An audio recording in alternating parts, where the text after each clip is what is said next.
Assalamualaikum warahmatullahi wabarakatuh. Kali ini saya mau mencoba menerangkan materi tentang teknik pengujian reliabilitas tes hasil belajar.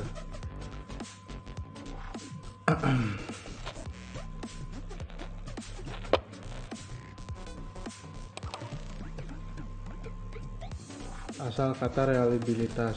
Kata reliabilitas dalam bahasa Indonesia diambil dari kata reliability. Dalam bahasa Inggrisnya yang berasal dari kata asal reliable yang memiliki arti dapat dipercaya. Seperti halnya istilah validitas dan valid, kekacauan dalam penggunaan istilah reliabilitas sering dikacaukan dengan istilah reliable. Reliabilitas merupakan kata benda, sedangkan reliable merupakan kata sifat atau kata keadaan. Sudah diterangkan dalam persyaratan tes bahwa tes yang baik adalah tes yang memiliki taraf reliabilitas tinggi. Suatu tes dapat dikatakan memiliki taraf reliabilitas yang tinggi jika tes tersebut diujikan dalam kurun waktu yang berbeda dapat memberikan hasil yang tetap. Pengertian reliabilitas tidak jauh berbeda dengan konsep validitas.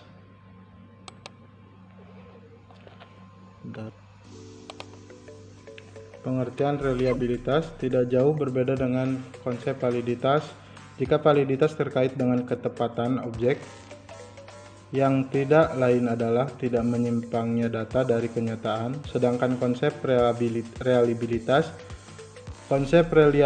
terkait dengan pemotretan berkali-kali. Instrumen yang baik adalah instrumen yang dapat dengan ajeg atau konstan memberikan data yang sesuai dengan kenyataan. Kebenaran sebuah data atau kesesuaian data dengan kenyataan tanpa pengaruh waktu dulu dan sekarang atau kurun waktu. Yang dimaksud reliabilitas, sejauh mana hasil pengukuran dapat dipercaya. Yang kedua, sejauh mana hasil pengukuran dapat dipercaya bila dilakukan pengukuran pada waktu yang berbeda pada kelompok subjek yang sama diperoleh hasil yang relatif sama asalkan aspek yang diukur dalam diri subjek memang belum berubah. Selanjutnya, tinggi atau rendahnya reliabilitas secara empirik ditunjukkan oleh suatu angka yang disebut nilai koefisien atau reliabilitas. Koefisien reliabilitas. Yang terakhir, yang keempat, reliabilitas yang tinggi ditunjukkan dengan nilai 1. Reliabilitas yang dianggap sudah cukup memuaskan atau tinggi adalah lebih dari sama dengan 0,7. Nah, ini nilai reliable 1 atau lebih dari 0,7. Sedangkan yang termasuk unreliable atau tidak termasuk reliabilitas yaitu kurang dari sama dengan 0,7. Nah, berikut pernyataan dari Scarvia B. Anderson bahwa persyaratan bagi tes yaitu validitas dan reliabilitas ini penting. Dalam hal ini, validitas lebih penting dan reliabilitas ini perlu karena menyokong terbentuknya validitas. Sebuah tes mungkin reliable tetapi tidak valid. Sebaliknya, sebuah tes yang valid biasanya reliable.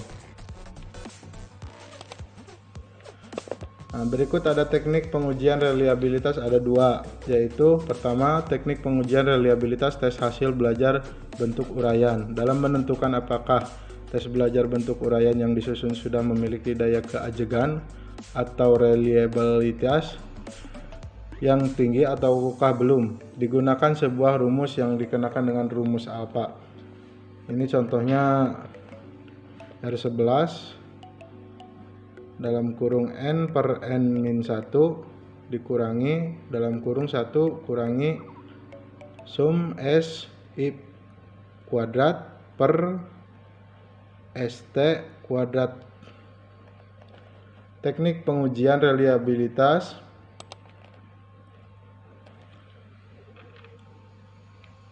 tes hasil belajar bentuk uraian dan bentuk objektif. Itu ada dua ya teknik pengujiannya. Yang ini uraian. Nah, di mana R11 adalah koefisien reliabilitas atau tes, dan N banyaknya butir item yang dikeluarkan dalam tes, sedangkan 1 bilangan konstan. Sum S1 kuadrat jumlah varian skor dari tiap-tiap butir item, sedangkan ST kuadrat varian total. Sum S1 diperoleh dengan menggunakan rumus di samping. Misalkan tes uraian yang akan ditentukan reliabilitasnya terdiri dari 5 item.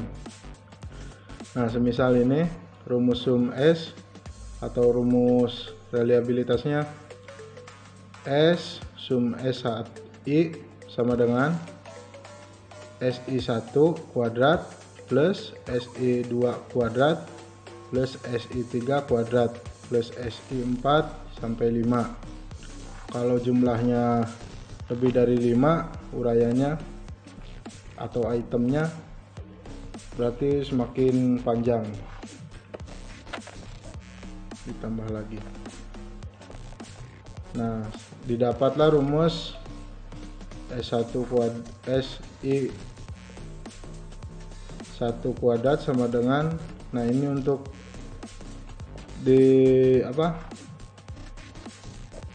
didapat rumus ini dari sini. S1, S2 dan seterusnya.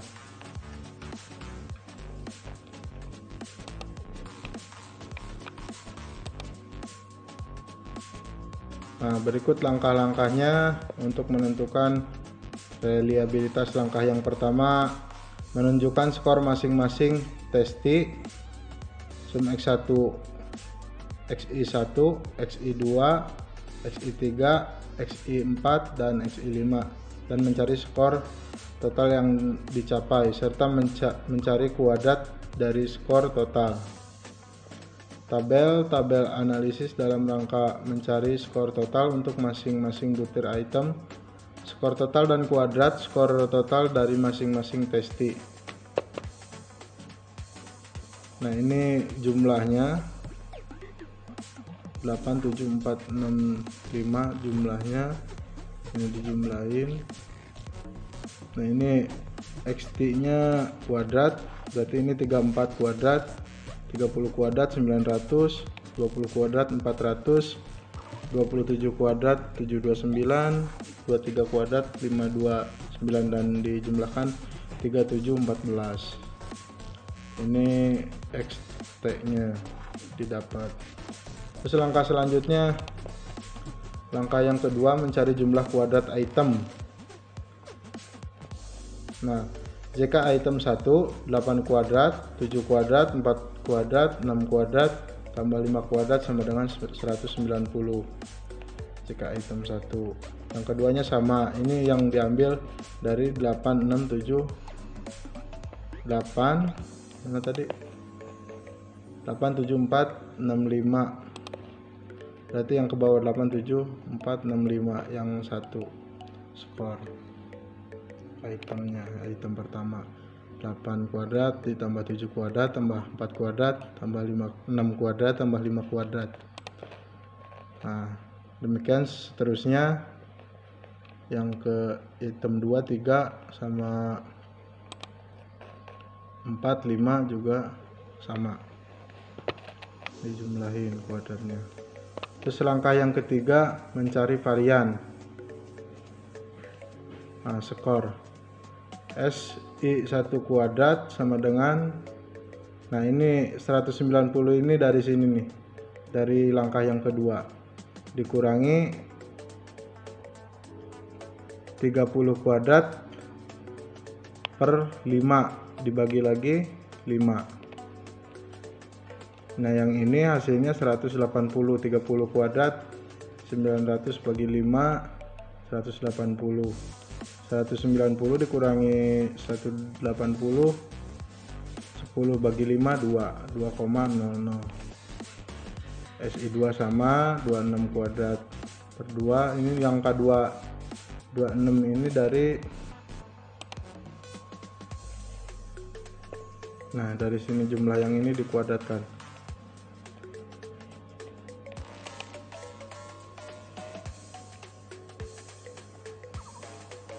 Sudah didapat sampai SI5. Langkah keempatnya mencari jumlah varian skor item secara keseluruhan. Jadi yang ini dijumlahin semua, dapatnya 6,16. Terakhir langkah kelima mencari varian total atau ST kuadrat. ST kuadrat sama dengan sum XT kuadrat dikurangi EXT dalam kurung pangkat 2 per N dibagi lagi N. Nah, N itu itemnya 5 per lagi 5. EXT kuadratnya yang tadi jumlah yang ini nih 3714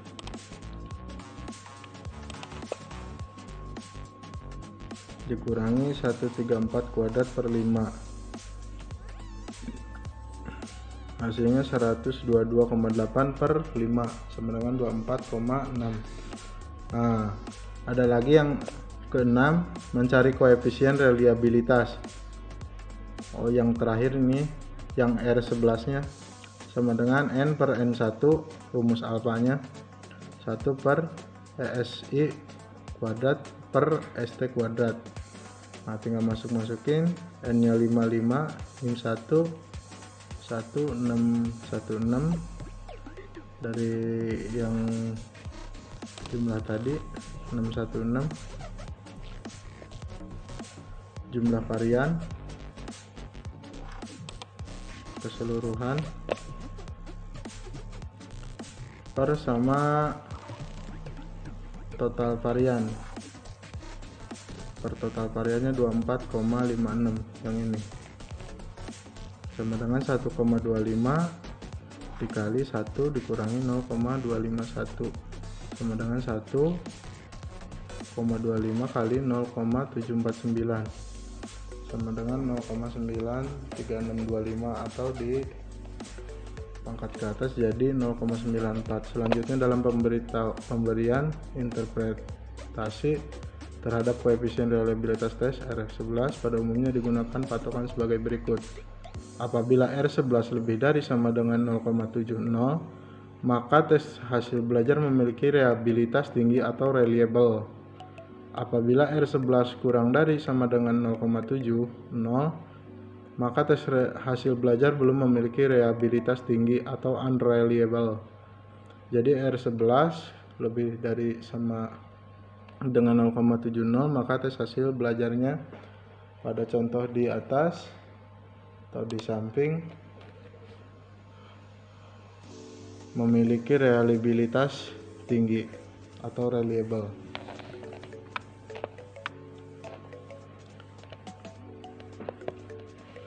Next, ada 5 jenis formula untuk menentukan reliabilitas dengan menggunakan single test atau single trial.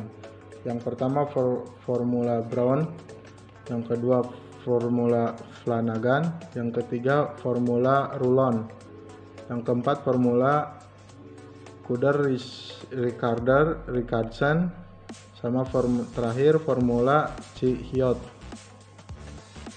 Teknik pengujian reliabilitas tes hasil belajar bentuk objektif. Yang pertama, pengujian reliabilitas tes hasil belajar bentuk objektif dengan menggunakan pendekatan single test atau single trial. Single test atau single trial merupakan pendekatan serba single atau serba satu, yaitu satu kelompok subjek, satu jenis alat pengukur atau satu kelompok testi, dan satu kali testing. Nah, yang ketiga ini formula Brown, Flanagan, sama Rulon yang dilakukan dengan cara membelah dua tes split half teknik, disebutnya split half teknik, membelah dua tes split half teknik. Sedangkan formula Kuder sama Chi-Hyot tidak menggunakan teknik belah dua. Kalau yang tiga ini yang split half teknik, yaitu membelah dua.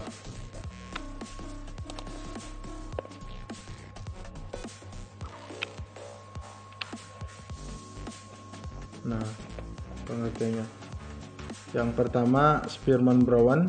Formula Spearman-Brown didasarkan pada korelasi, yaitu korelasi antara separuh belahan pertama dengan separuh belahan kedua dari tes. Jadi ada dua tes, cuman yang dihitungnya separuh-separuh. Misalkan yang awalnya awal, kalau yang terakhirnya yang akhir gitu. Yang keduanya yang dipakai yang akhir, baru dibelah dua, baru disatukan.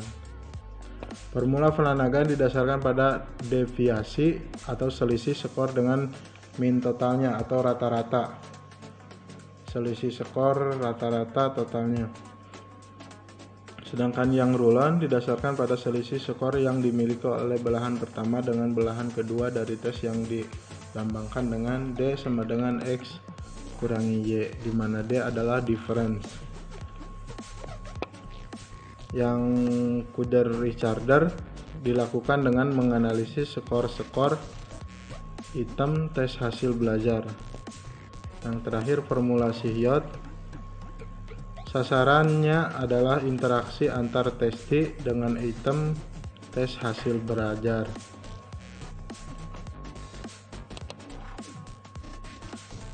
Nah, pengujian reliabilitas tes hasil belajar bentuk objektif dengan menggunakan pendekatan tes, pretest atau single test, double trial.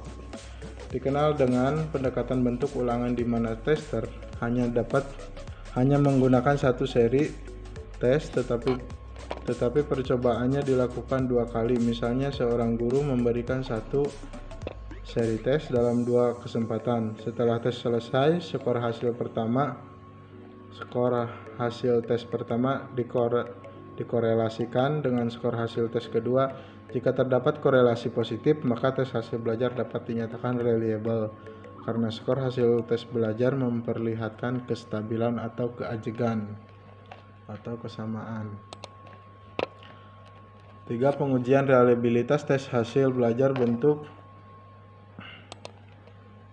objektif dengan menggunakan pendekatan alternatif form atau double test, double trial.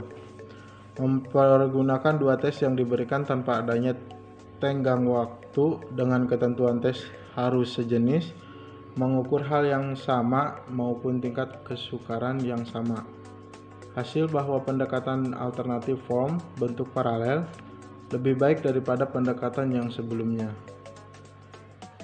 A. Terhindar dari kemungkinan testi latihan atau menghafal karena butir item yang diberikan tidak sama. B. Terhindar akan timbulnya perbedaan situasi dan kondisi baik yang bersifat sosial maupun alami. Apabila terdapat korelasi positif signifikan, maka dapat dikatakan tes tersebut reliable. Bab selanjutnya tentang teknik pemeriksaan, pemberian skor, dan pengolahan hasil tes hasil belajar. Bagian pertama, teknik pemeriksaan tes hasil belajar. 1. Teknik pemeriksaan hasil tes tertulis. Kedua, teknik pemeriksaan dalam rangka menilai hasil tes lisan. Yang ketiga, teknik pemeriksaan dalam rangka menilai hasil tes perbuatan. Yang pertama, hasil tes tertulis. Pada pembicaraan terdahulu telah dikemukakan bahwa tes hasil belajar yang diselenggarakan secara tertulis. Yang kedua, teknik pemeriksaan dalam rangka menilai hasil tes lisan. Pemeriksaan atau koreksi yang dilaksanakan dalam rangka menilai jawaban-jawaban testi pada tes hasil belajar secara lisan pada umumnya cenderung bersifat subjektif atau langsung. Teknik pemeriksaan dalam rangka menilai hasil tes perbuatan. Pemeriksaan hasilnya dilakukan dengan menggunakan pengamatan. Secara sasaran yang diamati adalah tingkah laku, perbuatan, sikap, dan sebagainya. Teknik pemberian skor hasil tes hasil belajar. Ada dua, yaitu pemberian skor pada tes uraian dan pemberian skor pada tes objektif. Pada tes uraian, pemberian skor umumnya mendasarkan diri pada bobot yang diberikan untuk setiap butir soal atas dasar tingkat kesukaran atau atas dasar banyak sedikitnya unsur yang harus terdapat jawaban yang dianggap paling baik. Pemberian skor pada tes objektif. Pada tes objektif, setiap item diberi skor maksimum 1,1. Jika dijawab salah, maka skornya 0. Adapun cara menghitung skor terakhir dari seluruh item bentuk true atau false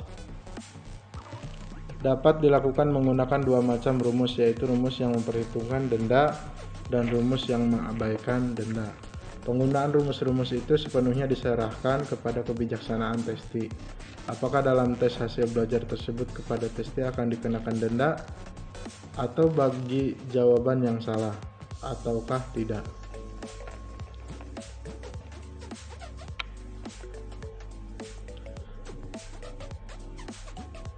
Teknik pengolahan dan pengubahan skor tes hasil belajar menjadi nilai. Perbedaan skor dan nilai.